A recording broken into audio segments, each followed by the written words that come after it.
Ayaw mong mahiram sa amo mo.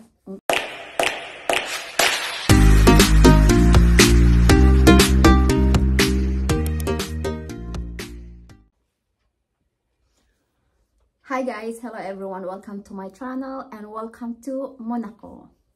So, patulog na ako, pero nag-check ako ng kasi nakikinig ako ng music bago ako matulog.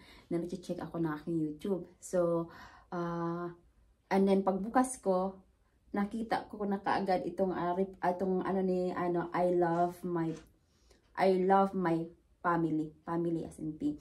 Okay, ang kanyang may tanong siya sa GCash, more on sa GCash ito. Kasi mostly na aking question and answer vlog is yung about ito sa Monaco, about sa Europe. Pero ito unahin ko muna kasi siya ang unang nakita ko sa aking comment. Ayan. So unahin natin baka kailangan. Okay, ang kanyang tanong is, so, kaya regarding GCash ito sa mga abroad na gustong gumawa ng GCash. So, kung ano ang dapat gawin. So, ito yung kanyang tanong. Hi po, matanong ko lang po ma'am, paano po mag-open ng GCash account kahit walang valid ID? May account na ako sa GCash, kaso hindi ko pa mabuksan kasi dito ako sa abroad. Gusto kong gumawa kahit number lang sana ng anak ko sa Pinas. Ang problema, wala po akong hawak valid kasi ang passport ko hawak ng amo ko. Ay, gusto ko sanang isagot na passport. Kailangan mo talaga hindi ka talaga makakagawa ng GCash kasi tayo abroad lalo na hindi ka pwedeng makagawa ng GCash account na under ng pangalan mo kasi wala kang sabi mo nga wala kang valid ID. So ang mga valid ID kasi na kailangan lalo na pag abroad tayo, no, kung mayroon kang SSID, kung mayroon kang SSID, pwede 'yon. Pero I'm not sure kung kasi sabi mo wala kang valid ID, so I'm not sure kung mayroon kang SSID o wala. And then sabi mo nga yung passport mo is hawak ng amo mo. Pwedeng hiram kung kaya mong mahiram sa amo mo, kung kaya mong bakit hindi ba pwede mahiram? Sabi mo kahit saglit kasi gagawa ka lang kamo ng remittance account sa phone mo and kailangan yung passport mo. Lakasan mo ang loob mo. Kasi actually I'm not sure kung saang bansa ka. Yung passport po ay property natin yun. Hindi po property ng mga amo natin yun. Dapat kayo mismo ang may hawak, tayo mismo ang may hawak. Ako sa Singapore, ako mismo ang may hawak ng aking passport. Ako ang may hawak ng passport ng pero magkaiba ng mga amo. Pero sa Singapore, may mga kababayan din tayo na hinahawakan ng mga amo yung passport nila for security reason, like para hindi gamitin sa pag-utang ng lending, yung mga money lending, which is also yung Singapore. Pero nakasaad yan sa na ang amo ay walang karapatang humawak ng mga passport kasi ang passport ay personal property nating mga foreign domestic worker. So I'm not sure kung alam mo yan. I'm not sure kung alam mo yan na may karapatan ka kunin yung passport mo, or kung depende sa usapan nyo kung bakit yung amo mo ang may hawak ng passport mo, makiusap ka na baka pwedeng hiramin ko kasi gagawa ako ng remittance account via phone, ganon. At kailangan yung passport mo, which is yung valid IDs mo. And after that is, yun na, na-discuss ko na dyan kasi nag-comment ka paano magkaroon ng GCash account kahit nasa abroad. After that is mag-selfie ka. So, use your phone. Pero, may ibang option ka naman.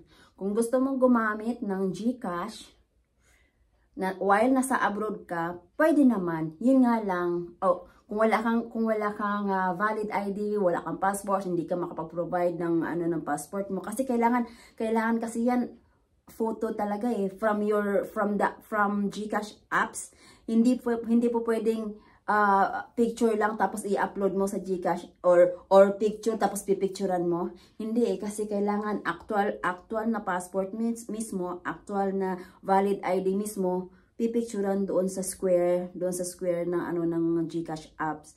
So hindi po pwedeng lang. So kailangan mismo, yung password mismo or yung valid ID mismo kung may SSS ka, yun. Ako SSS ID. Okay. So ito yung pangalawang option. Kung sabi mo number ng anak mo, kahit number ng anak mo, kung ang anak mo ay may valid IDs naman at nasa legal age na yung anak mo, pwede naman siyang gumawa ng GCash.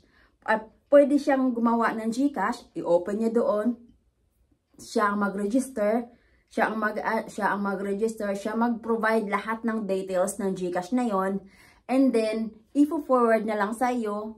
Once na nakagawa na siya,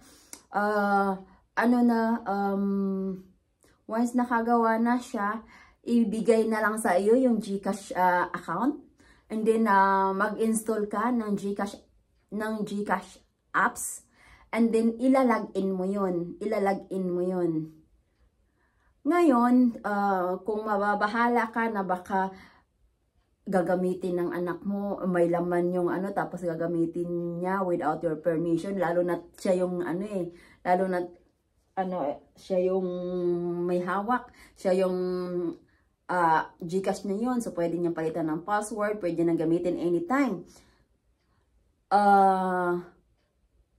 Kung ang anak mo naman ay matured na mag-isip at mapagkakatiwalaan mo naman, ganun na lang ang gagawin mo. Yun yung pangalawang option mo. Ang unang option is hiramin mo yung passport mo sa amo mo para makagawa ka ng sarili mong GCash. Gamit ang number ng anak mo, mag-install ka ng GCash apps, and then ikaw mismo ang mag-register while nasa abroad ka. Hawak ng anak mo yung GCash number, yung SIM card. Nagre-register ka sa abroad. Habang nag-register ka sa GCash apps, contact mo yung anak mo, and then ibibigay yung PIN code sa kanya, i-insert mo yun. Mo yan sa GCash apps na yan hanggang sa makumpleto mo na yung iyong application, at hanggang sa mapunta na kayo doon sa valid IDs details na yan. And after mo namang mapicturean yan, pwede mo namang ibalik sa amo mo kung ayaw ng amo mo na ikaw ang may hawak. Pero ito sinasabi ko sa iyo, karapatan mo hawakan yung passport mo kasi properties mo yan, pagmamayari mo yung passport mo. Okay, pwede nilang hawakan yung working permit kasi sila ang nag-provide, sila ang nagbayad para magkaroon ka ng working permit kung saan ka mang bansa. Pwede mong pahawakan sa kanila, pero yung passport mo, property mo yan. I'm not sure kung baguhan ka lang sa ibang bansa at hindi ka pa ganun kalakas na loob na makipag sa amo. Iba-iba kasi yan. But lakasan mo lang ang loob mo. Kung hindi mo kayang bawiin sa kanila, hiramin mo saglit. Hiramin mo dahil may kailangan kang gawin. Ganun lang. Ito lagi akong sinasabi nung ako nasa Singapore, kasi Asia, magkaiba ng Asia tsaka sa Europe, magkaiba ng mga character ang mga amo, doon kasi siguro ako, dahil nasasabi ko lang na lakasan mong loob na ganito ganon, kasi hindi ako yung nasa sitwasyon, so madali lang sa akin ang magsabi, pero I'm not sure kung ako yung nasa sitwasyon na ganito ganon. Pero ako kasi basta't alam kong nasa tama ako, basta't alam kong may katwiran ako, talaga ako, nagvo-voice out talaga ako. Nagvo-voice out ako. Kasi wala namang mawawala. Wala namang mawawala kung marinig din nila yung ating karapatan, ang ating idea, marinig din ng mga amo natin.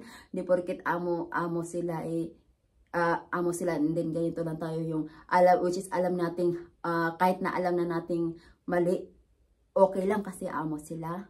Ganun. So, depende. Case to case basis kasi yan. So, depende sa sitwasyon. Depende sa lakas ng loob. Lalo na't baguhan pa lang. Parang, wala. Parang sunod-sunod lang tayo. Parang ganun. Pero, basta open ka lang. Open ears ka lang. Open ears, open eyes. Basahin ko ano ang karapatan, ano ang dapat at hindi dapat, gano'n. Pero I'm not sure, siguro alam mo na naman, advice lang naman yun sa akin. So I'm not sure kung baguhan ka lang or matagal ka na. So hindi ko rin naman alam kung ano yung sitwasyon nyo sa amo nyo, ano yung napag-usapan nyo sa amo nyo. So yun lang, gano'n lang, hiramin mo or mag-register yung anak mo. Kung may tiwala ka sa anak mo na hindi anuhin yung pera sa loob ng GCash mo, and then sa anak mo. Sa anak mo na lang ipangalan lahat. Kung yun ay kung hindi ka makakapag-provide ng valid IDs mo. Sana nasagot ko ng maayos. I love my family. Thank you sa iyong pag-comment. Salamat. 5 hours ago. Tamang-tama pagbukas ko mismo sa yung comment mo ang i-upload ko na to kaagad para mapanood mo. Thank you. See you guys.